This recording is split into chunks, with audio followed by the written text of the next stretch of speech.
Elhamdülillah, elhamdülillah, elhamdülillahi Rabbil alemin. Ve salatu ve selamu ala Resulina Muhammedin ve ala alihi ve sahbihi ecmain. Kâle Allahu Teala fi kitabihil kerim. Euzubillahimineşşeytanirracim. Bismillahirrahmanirrahim. Kul innes salati ve nusuki ve mahyaya ve memati lillahi Rabbil alemin. Sadakallahul azim. Arkadaşlar, İslam'da birçok temel kaide, kural, 3 temel bina üzerine dikilmiştir. Mesela sizin dil ile ikrar ettiğinizi kalp ile tasdik etmek zorundasınız. Yine hakeza kalp ile tasdik ettiğinizi amel ile yapmak zorundasınız. Bunlar bir bütün olarak birçok eylemde ortak bir şekilde yapılmalıdır. Biri eksik olsa diğeri tamam olmuş değildir. Bu hangi İslam'da birçok ibadette bu böyledir. Eğer biz bu ibadetleri böyle anlamaz isek, Allah muhafaza, mesela bizim dil ile söylediğimizi kalp ile tasdik etmezsek bir eylemde, bir fiilde, bir ibadette münafıklık alameti olur. Dil ile söylediğimizi, kalp ile tasdik ettiğimizi amel ile yapmazsak yine Allah muhafaza belki de fasıklık alameti olur. İşte arkadaşlar, hangi konuyu ele alırsak alalım, bizler de sahabenin de bize öğrettiği destur ile şu 3 minvalde değerlendirmek zorundayız. Bu ne olursa olsun, bugün tövbe olur, ibadet olur, hakeza şükür olur. Biz hangi konuyu alırsak alalım önümüze, şu 3 temel kaideyi muhatabın yüreklerinde iyi bir şekilde yer etmesi için söylemler geliştiririz, ayetler getiririz, hadisler söyleriz. Bunlar bazen arkadaşlar zor gelebilir. Zor olduğunu da düşünebilirsiniz. Ama aslında bunlar bir bütün olarak yapıldığında kalbe huzur ve surur verir. Bunlarla beraber arkadaşlar, bu girişle beraber İslam'da aslında bu amelleri yaptığımızda Allahu Teala bize bu işin kolay olduğunu söylüyor. Yani siz böyle bir amel içine girdiğinizde aslında bu iş kolaydır. Bir de eğer siz yürek ile de girerseniz, üçüsünü kamil bir şekilde yaparsanız şu kolay olanı da daha kolaylaştırırız diyor. Peki ibadetleri eğer biz bu üçüsünü zor olarak ele alırsak ki Allahu Teala kolay olduğunu söylüyor. Başka yaptığımızda bize yaptığımız takdirde kolay bir şekilde hayır kazanabileceğimiz bir ibadet var mıdır? Vardır. Nedir? Zikirdir. Zikir arkadaşlar, dilde en kolay cümleleri tekrar etmektir. La ilahe illallah kelimesi arkadaşlar, bugün kime söylerseniz hiç Arapçadan bir haber olan insan bile şu kelimeyi duyduğu anda ya birincide ya ikincide sular seller gibi söyler. Yalnız bizler arkadaşlar bazen şu zikir işini sadece dilde olduğunu zannediyoruz. İşte bugün arkadaşlar biz bu zikir işinin sade dilde olmadığını ve zikirsiz de olunamayacağını hep beraber hadislerle müşahede edeceğiz inşallah. Ama oraya geçmeden önce Allah Resulü Aleyhisselatü Vesselam Sahih-i Müslim'de bir hadis vardır Allah Resulü Aleyhisselatü Vesselam'ın. Orası, o hadisi duyduğumuzda zikrin mahiyeti yüreğimizde bir kat daha artıyor. Hiç lafı götürmeden başlayayım.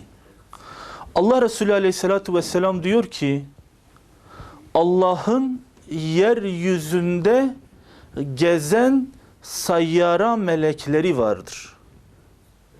Bunlar yeryüzünü dolaşırlar, gezerler. Bir insanın tıpkı bir memurun mesaisi gibi yeryüzünün tamamını dolaşır. Bu meleklerin mesaisi yeryüzünü dolaşmaktır. Ne için dolaşırlar? Dertleri nedir? Bu mesai niye harcarlar? Mesela birçok melek var, Allah'ı tahmid eder. Birçok melek var, Allah'ı tekbir eder. Birçok melek var, yağmur tanesini indirir, karı indirir, güneşi nizamına koyar, evreni çevirir. Niye bu melekler sadece işleri yeryüzünde dolaşmaktır? Allah Resulü Aleyhisselatü Vesselam devam ediyor. Diyor ki bunların işi yeryüzünde dolaştıklarında kimler Allah'ı zikrediyor? Allah'ın zikir halkaları nerelerdedir? Nerelerde Kur'an okunur? Nerelerde ilim öğrenilir? Nerelerde zikir yapılır, ibadet edilir? Bunların işi bu yeryüzünde dolaşıp bunları tespit etmektir. Tespit ettiklerinde de hemen o halkanın üzerine gelirler. O meclisin önüne gelirler. Kanatlarını o mecliste oturan insanların altına sererler. O insanlar o mecliste kanatlarının üzerinde oturur. O meclisteki insanlar meleklerin. Derken etraftaki diğer seyyara meleklere haber gönderirler. Koşun derler, gelin, koşun, bir an önce buraya gelin. Öyle bir hal alır ki yeryüzünde ne kadar o mıntıkada melek varsa hepsi tek bir sesle o meclisin üstünü sarar. O meclisin üstüne gelir. Öyle ki diyor birbirlerinin omuzlarına basarlar. Eğilip görebilmek için. Öyle üzere birbirlerinin sırtına basa basa bu ta yerden arşa kadar yükselir. Onlar dağılmazlar. Onlar ayrılmaz oradan. Onlar tek derdi oradaki insanları müşahede etmektir. Bir başka hadislerde onlara rahmet okumaktır. Bir başka yerlerde onlar için istiğfar etmektir. Bunlar arşa kadar yükselir. Yeryüzünde ne kadar melek varsa o zikir halkasının tıpkı bu zikir halkası gibi o insanların etrafında toplanırlar. Ne olur? Onlar oradan ayrılmaz diyor Allah Resulü. Ta ki o zikir halkasındaki insanlar birbirlerinden ayrılıncaya kadar. İnsanlar dağılır gider, sonra meleklerin mesaisi biter. Göğe çıkar melekler. Tekmil vermek için yaptıkları işi Allah Azze ve Celle'ye arz etmek için Allahu Teala'nın huzuruna çıkarlar. Allahu Teala bildiği halde sorar. Neredeydiniz? Melekler cevap verir. Ya Rabbi, biz yeryüzünde gezip dolaşıyorduk. Diyorduk ki nerede bir Allah'ın zikrini eden insanlar var? Nerede Allah'a ibadet edenler, Kur'an okuyanlar, Allah'ı çokça ananlar, Allah'ın dini için bir araya gelenler kimler varsa araştırıyorduk. Sonra bir halka gördük ya Rabbi. O halkaya müştak olduk. Öyle bir kaldık ki bütün mesaimizi o halkanın yanında geçirdik. Ya Rabbi onlardan ayrılmadık. Ta ki onlar birbirinden ayrılıncaya kadar. Ne yapıyordu o halka? Dertleri neydi? Niye yan yana gelmiştiler? Ne konuşuyordular? Ya Rabbi, Ya Rabbi onlar birbirlerini tanımadıkları halde yan yana gelmişlerdi. Ya Rabbi onlar sadece sana müştak, seni arzuluyorlardı. Senin dinini konuşuyorlardı. Senin dinin hakim olsun diye yan yana gelmiştiler. Ellerinde tesbihler, dillerinde zikir vardı. Her an seni arzuluyorlardı. Onların bir talebi var mıydı diyor. Vardı ya Rabbi.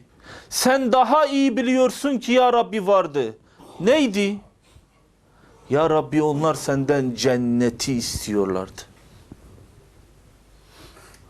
Allahu Teala soruyor. Peki diyor, o kullarım acaba hiç cenneti görmüşler mi ki? Hiç duymuşlar mı ki? Hiç yanına gitmişler mi ki? Meyvelerinden bir meyve yemişler mi? Irmaklarından bir bardak su içmişler mi? Evlerinde, şatolarında bir gün gecelemişler mi? Yani hiç bunlar cenneti gördüler mi ki cenneti istiyorlar? Ya Rabbi, görmedi onlar.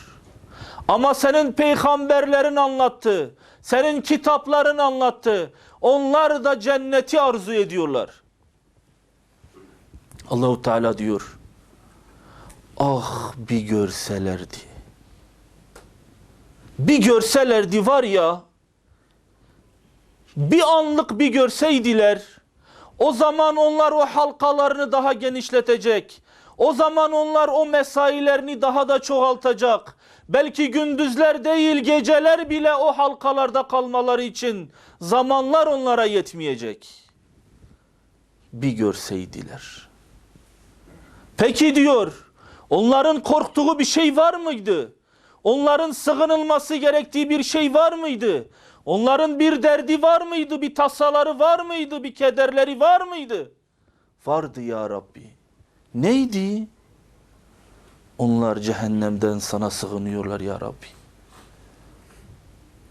Ey melekler diyor. O insanlar cehennemi görmüş mü ki? Cehennemi nasıl cehennemden bana sığınıyorlar? Ateşini görmüşler mi ki? Yılanlarını, akreplerini görmüşler mi ki? İçindeki karanlığı görmüşler mi ki? Cehennemdeki sıkıntıyı görmüşler mi ki? Görmemişler ya Rabbi. Ama senin peygamberlerin anlattı, senin kitabın anlattı, cehennemin şiddet olduğunu, o gün cehennemin insanların gözlerinden tanıdığını söylüyor. Onlar cehennemi senden duyduğu için sana sığınıyorlar ya Rabbi. Ama görmediler. Ah diyor, bir görselerdi. Ah keşke bir görselerdi. O alev alev yanan deli gibi o cehennemi görseydiler. Azgın boğa gibi olan cehennemi bir görseydi. İçindeki lavların kilometrelerce uzunluğunu bir görselerdi. O zaman belki geceler ve gündüzlerce ağlayacak ve cehennemden Allah'a sığınacaklardı. Peki diyor, onlar sordunuz mu? Bir şey benden istiyorlar mı? Benden talepleri var mı? Aralarında bunu konuşuyorlar mıydı? Kendi içlerinde, yüreklerinde, kalplerinde bir temenni, bir arzu, bir istek var mıydı? Vardı ya Rabbi. Neydi? Ya Rabbi affını istiyorlar. Ya Rabbi onlar bunun için yan yana gelmişler. Bunun için toplanmışlar. Dünyalık meşakkatli işlerini terk ettiler. Rahatlarını terk ettiler. Huzurlarını terk ettiler. Gecenin bir vaktinde belki çocuklarının içinde olabilirlerdi. Ayak üstüne atabilirlerdi. Veya televizyonun bir köşesine oturup televizyonu seyredebilirlerdi. Veya süslü bir ortamda bir günah yuvasında kalabilirlerdi. Kalmadılar ya Rabbi. Onlar senin için yan yana geldiler ve affını istiyorlar.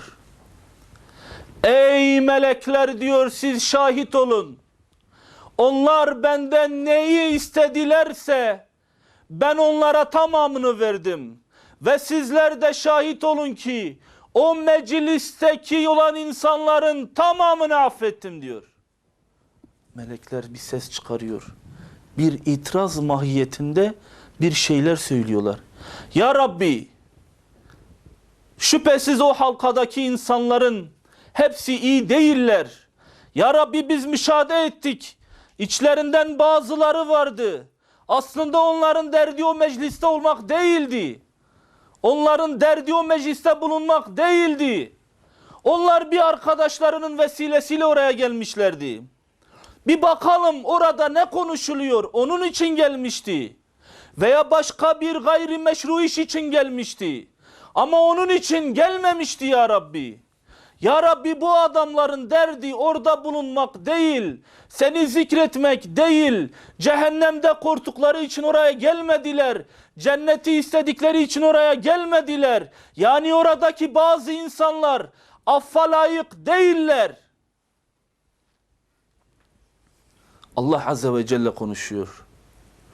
Vallahi diyor, o meclis, o halka, o zikir erbabları benim gözümde öyle bir değerlidirler ki, öyle bir kader kıymetleri vardır ki, ben o halkaları öyle bir çok seviyorum ki, vallahi o halkanın içindeki saitlerin yanına şakiler dahi gelse, sırf o halkanın içinde oldukları için ben onları da affettim. Ben onları da cehenneme koymayacağım. Sırf sebebi şudur, onlar da o mecliste olduğu içindir. Ne kıymet, ne değer arkadaşlar.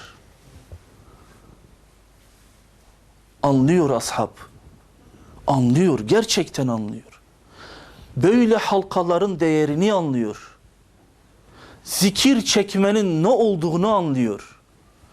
Allah'ı anlatmanın mahiyetini anlıyor.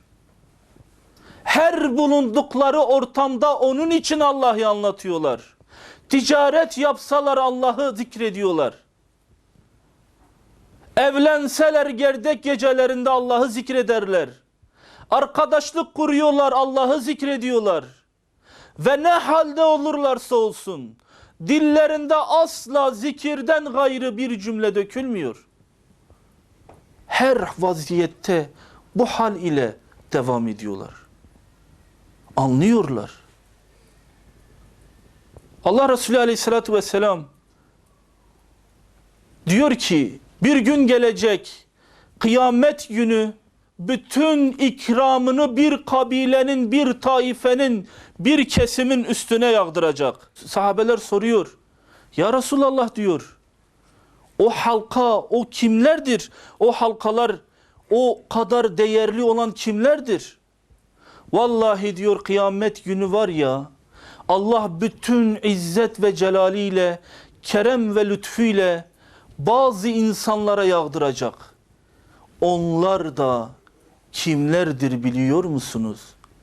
Kimlerdir arkadaşlar? Zikir halkalarına müdavim olanlardır diyor.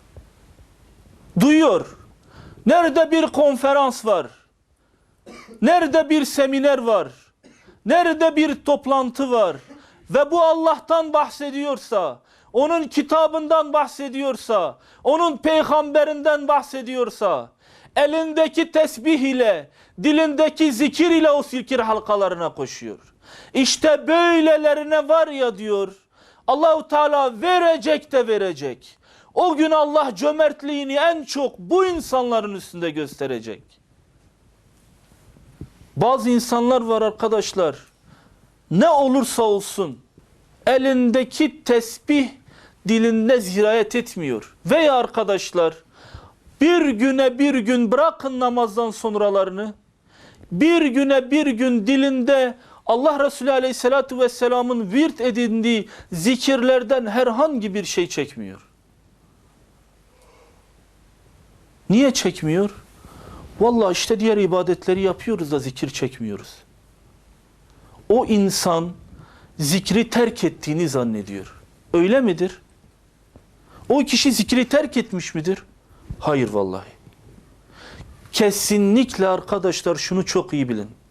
Eğer sizin dilinizde zikir yoksa, elinizde tesbih yoksa ve zikre dair herhangi bir virdiniz yoksa, şunu çok iyi bilin ki siz zikri terk etmemişsiniz. Zikir sizi terk etmiştir. Hocam zikir insanı terk ediyor mu? Terk ediyor. Ben söylemiyorum. Hazreti Osman söylüyor. Zikir diyor, bozuk olan kalplerde durmaz. Eğer bir kalp bozuk ise, murdar olmuş ise, kesinlikle zikir orada durmaz.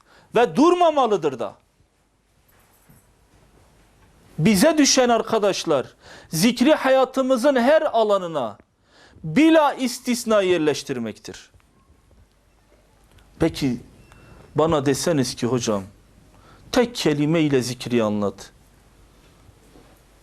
Zikir arkadaşlar, ruhun gıdasıdır.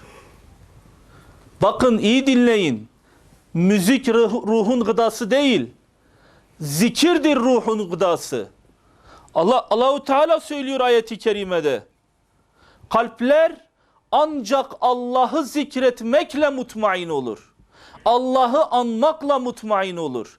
Eğer siz zikri kendinize virt edinmişseniz ve bu hangi lafız olursa olsun, özellikle de Allah Resulü Aleyhisselatü Vesselam'ın kendine virt edindiği zikirler olsun arkadaşlar, siz o zaman ruhunuzun gıdasını bulmuşsunuzdur.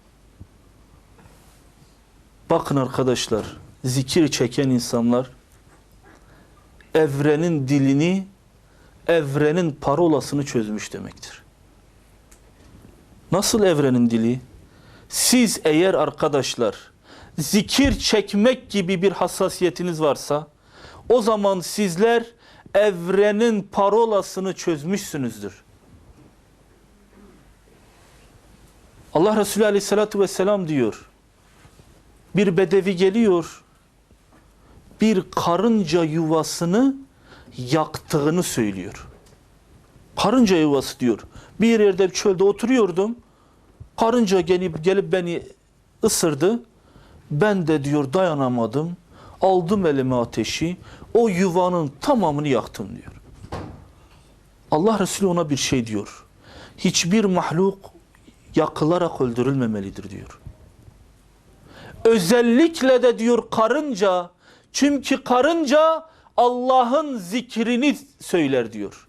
Allah'ı zikreder diyor. Ne diyor bize?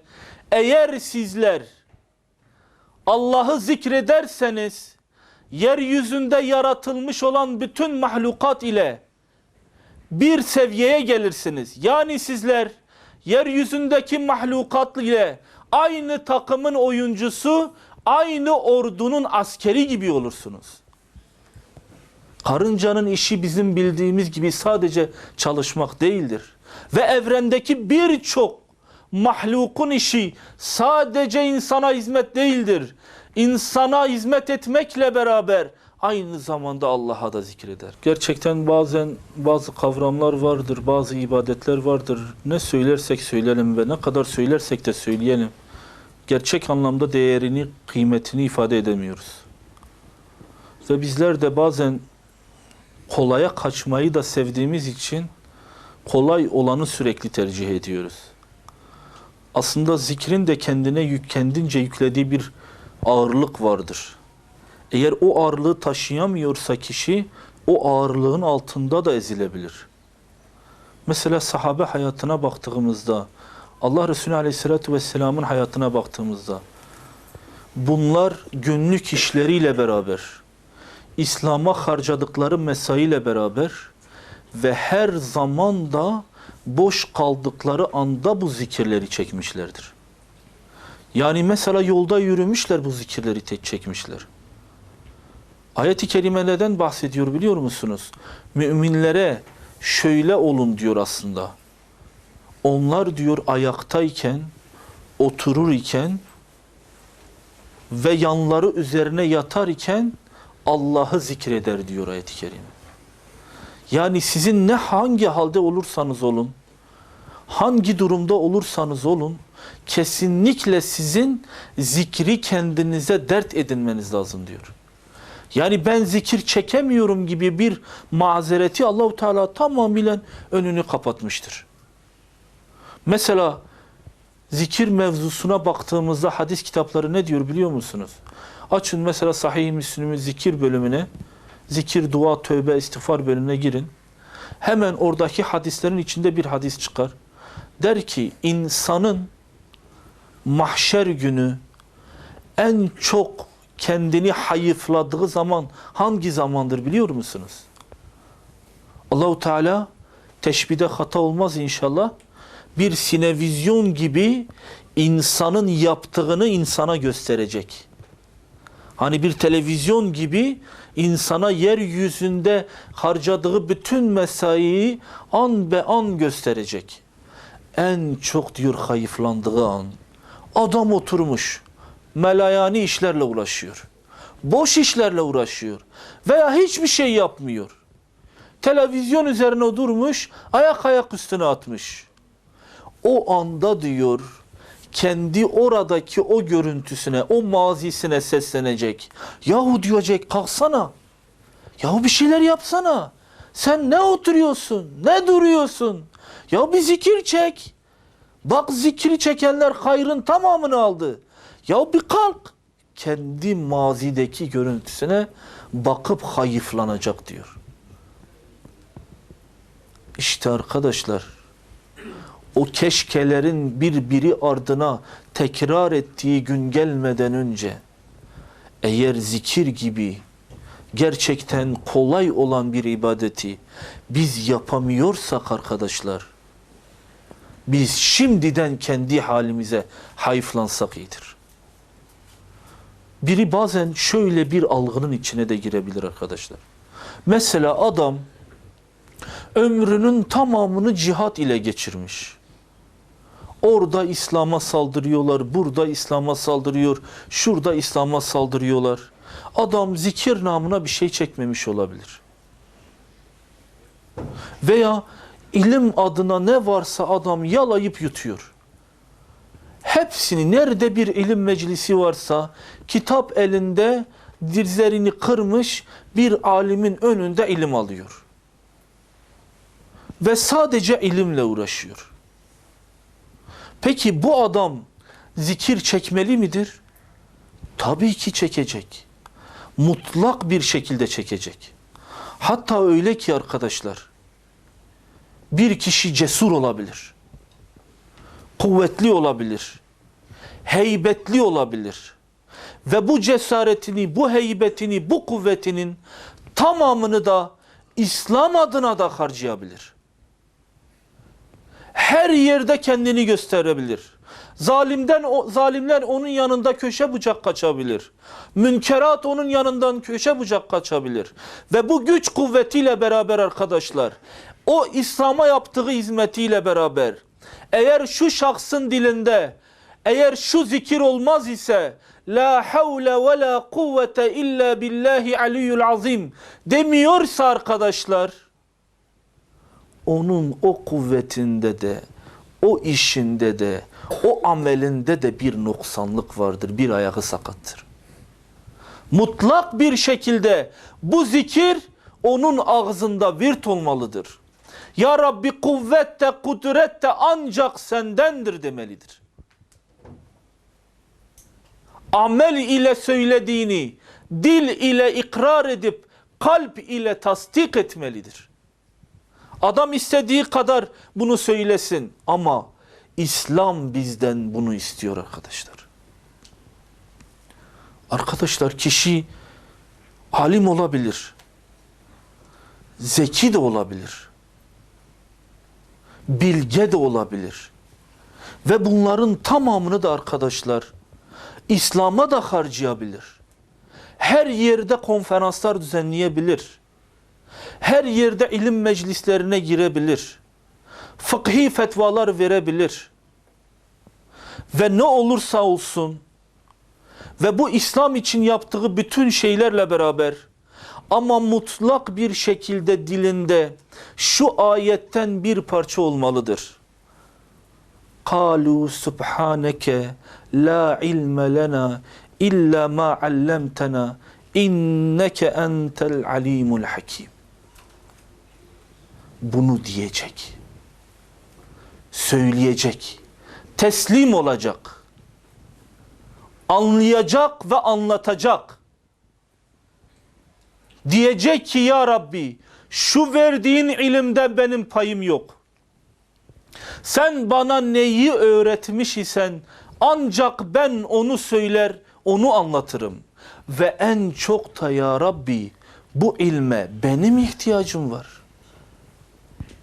Haşa bu yaptıklarımla sana bir minnet gösteremem. Ama mutlak minnet sahibi sensin cümlesi ancak alimin şu ayetteki cümlelerinden geçer. Ve yine arkadaşlar, fedakar da olabilirsiniz. Cömert de olabilirsiniz.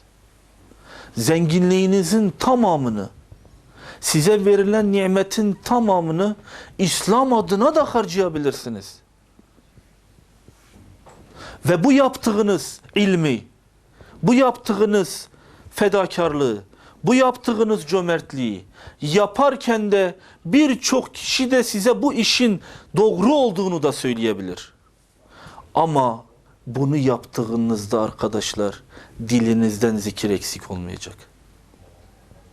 O zikir de mutlak bir şekilde bu ve buna benzer olan ayetlerde İnna Allaha yerzuku men yeşâ'u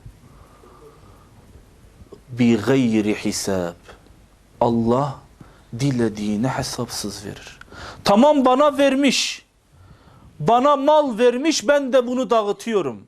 Belki ben sizlerce kendimce de kendimi müstahni de görebilirim.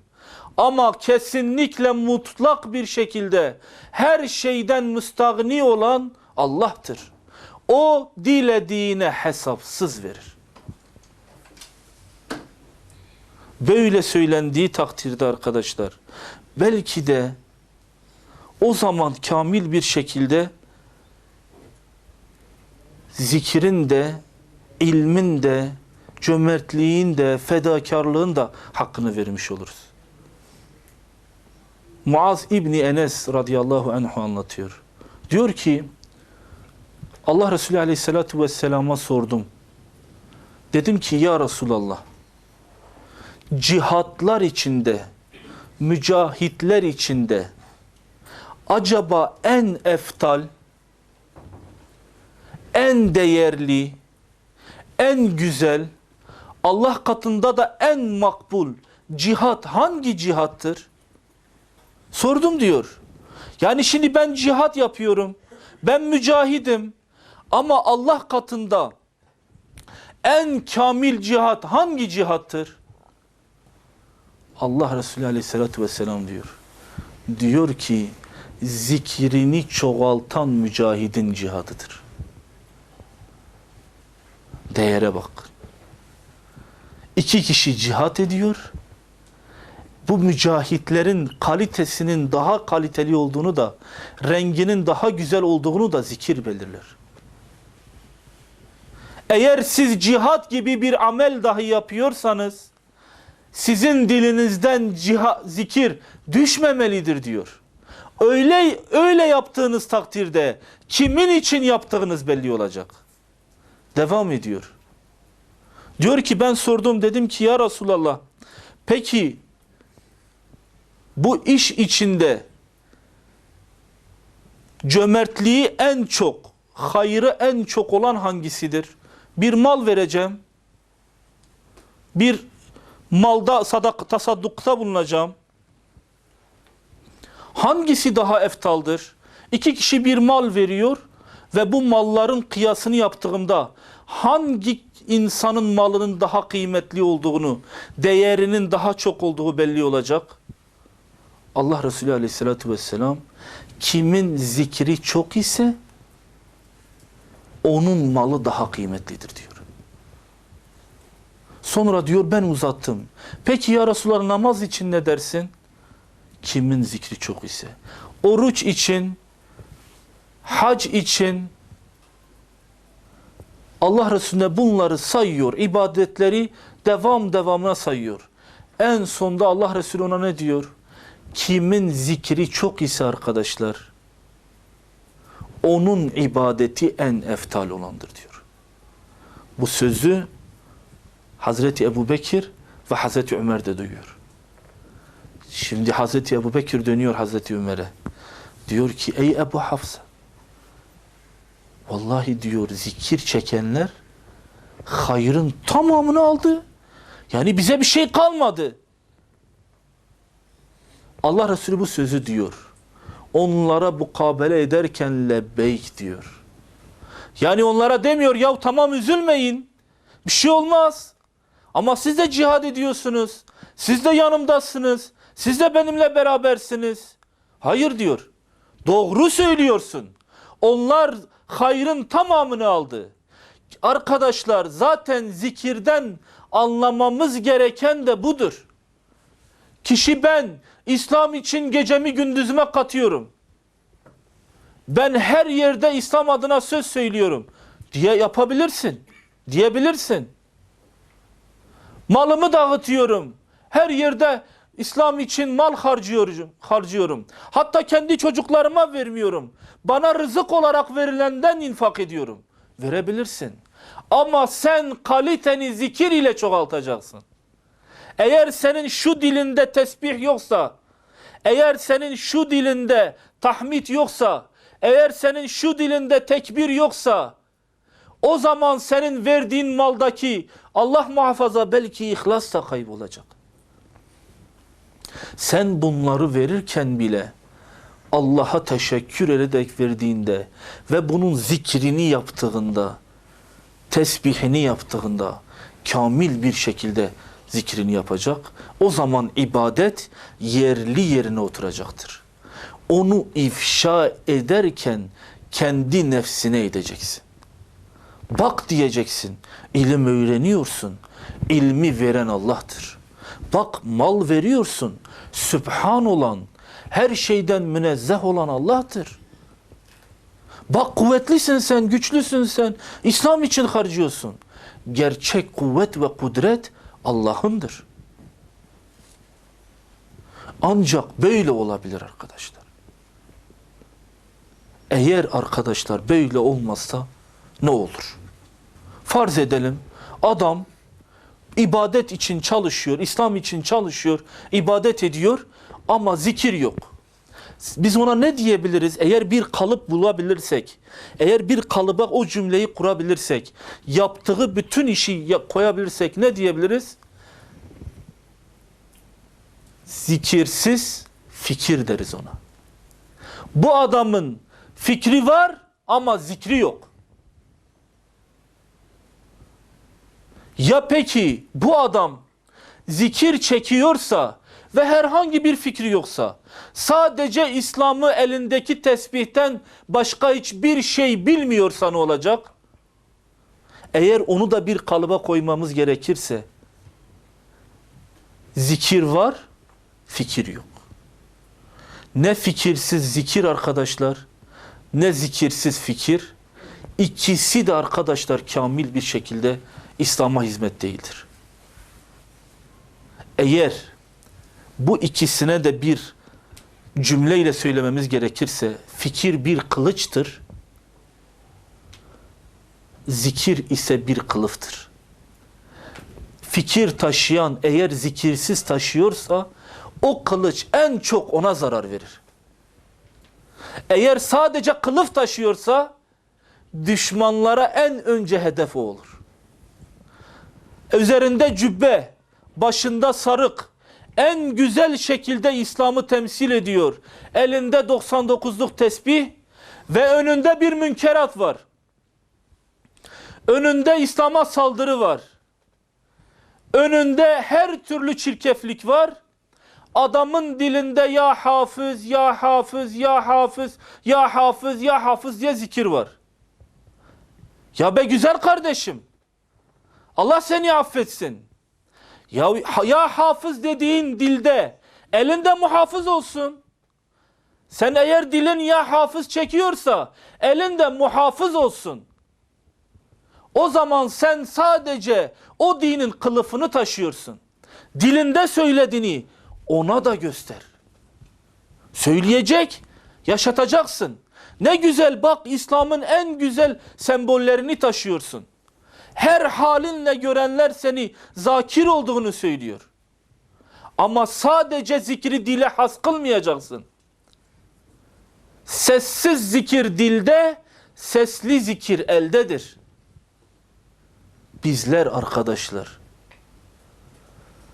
ya hafızı dilde, el muhafızı da elde çekmediğimiz sürece bu iş olmaz. Tesbih çeken ellerimiz arkadaşlar, çok değerli bir hocamın sözüdür. Tesbih çeken elleriniz günü geldiğinde arkadaşlar, eğer o tesbihi tuttuğu gibi kitap tutmuyorsa, eğer o tesbihi tuttuğu gibi kılıç tutmuyorsa, eğer o tesbihi tuttuğu gibi silah tutmuyorsa, o tesbihi tutan eller sakat ellerdir. Ve tutmak zorundadır. Ancak bu şekilde olabilir. Ya hafız, o zaman el muhafız olun. O size söylüyor. Siz onun yeryüzünde halifesisiniz. Allah size dilinizin meşguliyetini veriyor. Sadece dilinin meşguliyetiyle elinin farizasını yerine getirmeyenler, elinin de hesabını verecekler. Malının da hesabını verecekler. Hatta öfkesinin bile hesabını verecekler. Sempatisinin bile hesabını verecekler. İslam sadece dilde zikir değil, halde de amelinin en güzel şekilde tezahürünü ister. Ama en başta dediğimiz gibi arkadaşlar, eğer biz bunları bir bütün olarak yapabiliyorsak, hem kalp ile tasdik ediyor, hem dil ile ikrar ediyor, hem hal ile amel ediyorsak, işte yaptığımız ne olursa olsun arkadaşlar, velev ki bizim zikir çekme gibi bir hassasiyetimiz en üst perdede olsun, velev ki bizim ilim öğrenme gibi bir hassasiyetimiz diğer melekelerimizin üstünde olsun. Eğer bu üç denklemi güzel bir şekilde oturtursak, yaptığımız bütün ibadetler Allah katında inşallah makbul olur. İşte sahabe bunu yapıyor. Son olarak arkadaşlar bir misal vereyim. Kim zikir çekiyorsa onu daim yapmak zorundadır. Ben bugün Sübhanallah çektim. 3 gün sonra Sübhanallah yok. Çekeceksin. O senin dilinin meşguliyeti virt olarak kalacak sende. Unutma ki çekemiyorsan Hazreti Osman'ın dediği, siz zikri terk etmemiş, zikir sizi terk etmiş oluyor. Bir gün Hazreti Fatıma, Allah kendisinden razı olsun, 2 çocuk, 3 çocuk, bir de o günün şartları, bir de yalnız başına narin bir vücudu da vardır. Sürekli hastadır Hazreti Fatıma. Hayatı boyunca sürekli bu hastalıkla da mücadele etmiştir. Bir gün Hazreti Ali onu o halde görünce, diyor ki hamur yapıyordu, saçı da hamura değmişti. O kadar yorgundu. Hazreti Ali de bir taraftan kendi evinin maişeti, diğer taraftan da o cihadın ona yüklediği yükümlülük, diğer taraftan da Allah Resulü'nün halifesi olma ve onun o misyonunu taşıma görevi. Bir gün Hazreti Fatıma'ya diyor ki git iste, git söyle. Bak Allah Resulü Aleyhisselatü Vesselam'a dışarıdan köleler gelmiş. Git söyle ki de ki ya Resulallah yapamıyorum. Acaba var mıdır senin yanında bir köle bana yardımcı olması için benim yanıma versen? Hazreti Fatıma kalkıyor. Allah Resulü Aleyhisselatü Vesselam Mescid-i Nebevi'dedir. Muhtemelen böyle bir halkanın yanındadır. Allah Resulü Hazreti Fatıma'nın geldiğini görünce onunla görüşüyor. Hayırdır diyor. Hazreti Fatıma sıkıla üzüle, kekeliye kekeliye ya Resulallah böyle bir mazuratımız var ve senin yanında da iş yapabilecek kabiliyette insanlar var. Acaba bize yardım etmesi için biri var mıdır bize vereceğin? Allah Resulü dönüp ona diyor ki, ey Fatıma diyor, vallahi diyor size verecek kimse yok. Ben o köleleri çalıştırıyor ve onların o kazandıklarıyla da suffa ehline azık temin ediyorum. Yani ben bir de bunu size verir isem bunların azıksız kalacak. Veremiyor. Hazreti Fatıma dönüyor. Allah Resulü Aleyhisselatü Vesselam Bu bir sahnedir. Başka bir yerde yok arkadaşlar. Hazreti Fatıma'nın gidip Allah Resulü'nden ya Resulallah bana şunu verir misin? Eğer başka bir yerde varsa bana da hatırlatın. Hazreti Ali'de başka bir yerde varsa bana da hatırlatın. Yok. Sadece burada söylemiş. Allah Resulü de orada yok demiş. Gece karanlık çöküyor, Hazreti Ali anlatıyor. Diyor ki birden baktım Allah Resulü içeri girdi. Biz de yorganın altına girmiştik. Biz onu görünce hemen ayağa kalktık, oturun dedi. Oturun. Biz de oturduk diyor yatakta. Bizler yatağın bu başında, o da yatağın diğer başında soğuktan ötürü ayaklarını yorganın altına koydu. Hazreti Ali diyor ki ayakları öyle bir soğuktu ki Allah Resulü'nün kemiklerim o soğuğu hissetti diyor. Sonra dedi ki siz benden bugün bir köle istediniz. Yoktur. Yoktur vereyim. Ama istiyor musunuz sizin benden istediğiniz şeyden daha hayırlısını ben size vereyim? Tabii istiyoruz ya Resulallah. Sizler her gece yatağınıza girdikten sonra eğer 33 defa Sübhanallah, eğer 33 defa Elhamdülillah, eğer 34 defa Allahu Ekber derseniz sizler bu benden istediğinizden daha hayırlısını Allah size verecektir. Yeter ki bunu yapın. Bu rivayeti yapan İbn Ebi Leyla Sahih-i Müslim'de diyor ben ona Hazreti Ali'ye şunu da söyledim. Hazreti Ali'den rivayeti alıyor. Diyor ki ona da söyledim. Ya Ali Allah senden razı olsun. Sen şu zikri her daim yaptın mı? Hiçbir gece yoktur ki diyor ben onu çekmeyeyim. Peki ey Ali sen Sıffın gecesinde de bunu çektin mi? Vallahi diyor Sıffın gecesinde de çektim. Yani Hazreti Ali'nin hayatında en hengameli olan günde. O zaman biz anlıyoruz ki arkadaşlar, zikir dilde tekrar istiyor. Eğer dilde bir tekrar yok ise, o zaman kamil anlamda bir zikir de yoktur. Rabbim zikri en iyi şekilde anlayanlardan etsin inşallah. Ve zikri, dilde çektiğimiz zikri kendimize virt edinmekle beraber ellerimizin de zikir çekmesini nasip eylesin. Amellerimizin de zikir çekmesini nasip eylesin. Malımızın da zikir çekmesini nasip eylesin. Ve her halde Allah Azze ve Celle'nin yanına gittiğimizde zikir ibadetini en kamil bir şekilde eda etmiş olarak bizi yanına kabul eylesin. Ve ahiru da'vana enilhamdülillahi rabbil alemin.